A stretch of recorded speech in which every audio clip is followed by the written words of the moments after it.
Influenza virus H3N2 Bharat में तेजी से अपने पैर पसार रहा है। इस वायरस की वजह से अब तक 2 लोगों की जान जा चुकी है। हरियाणा और कर्नाटक में एक मरीज की मौत हुई है, जबकि अब तक इस वायरस के करीब 90 मामले सामने आ चुके हैं।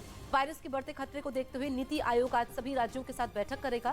बैठक के समय राज्यों में मौजूदा स्थिति की समीक्षा भी की जाएगी। ये देखा जाएगा कि किस राज्य में क्या हालात है और किस राज्य को किस तरह की केंद्र से मदद की जरूरत है। इससे पहले कल केंद्रीय स्वास्थ्य मंत्री मनसुख मांडविया ने भी वरिष्ठ अधिकारियों के साथ एक बैठक की।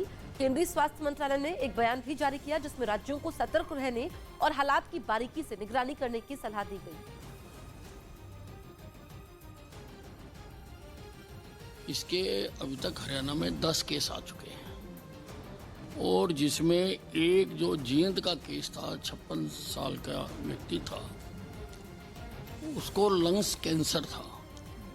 अब हम एग्जामिन करवा रहे हैं कि उसका काज ऑफ डेथ H3N2 था या कैंसर था।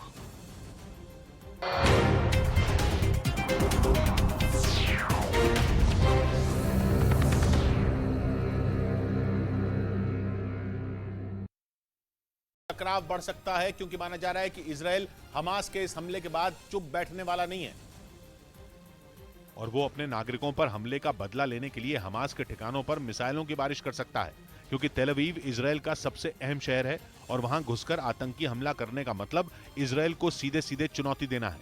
इस घटना के दौरान इजराइल के प्रधानमंत्री बेंजामिन नेतन्याहू इटली में थे, जहां से उन्होंने इस हमले की कड़ी निंदा की। पिछले कुछ दिनों में फिलिस्तीनियों और हमास के हमले में इजराइल के 13 नागरिक अपनी जान गंवा चुके हैं। वहीं तेल अवीव में हमास के इस हमले के बाद वेस्ट बैंक में मौजूद जेनिन शरणार्थी कैंप में जश्न मनाया गया। उधर रूस के कई शहरों में अचानक टीवी और रेडियो पर परमाणु हमले का अलर्ट जारी होने लगा। लोगों से अपील की गई कि वो न्यूक्लियर शेल्टर में चले जाएं और एंटी रेडिएशन की दवा खा लें। लेकिन इसी बीच रूस की सरकार का बयान आया, जिसमें कहा गया कि रूस के कई टीवी चैनल और रेडियो स्टेशन हैक हो चुके हैं, जिसके बाद उन पर ऐसे संदेश जारी किए गए जिन्हें सुनकर रूस की आम जनता के बीच दहशत फैल गई, क्योंकि मॉस्को समेत रूस के कई शहरों में अचानक टीवी पर एक डराने वाला संदेश जारी किया गया, जिसमें लोगों से कहा गया कि रूस पर परमाणु हमला होने वाला है, इसलिए वो एंटी रेडिएशन दवा खाएं, मास्क पहने और जल्द से जल्द न्यूक्लियर शेल्टर में चले जाएं। रेडियो पर जारी संदेश तो और भी दिल दहला देने वाला था, क्योंकि उसमें सायरन बजने की आवाज के साथ बताया गया कि रूस में एयर अलर्ट जारी हो गया है, क्योंकि वहां मिसाइल अटैक होने वाला है। रूस के जिन जिन शहरों में इस तरह का अलर्ट जारी किया गया, वहां लोगों की जान हलक में अटक गई, क्योंकि उनसे सीधा सीधा कहा जा रहा था कि रूस पर परमाणु हमला होने वाला है। रूस की सरकार को जैसे इसकी खबर मिली, वो हरकत में आ गई।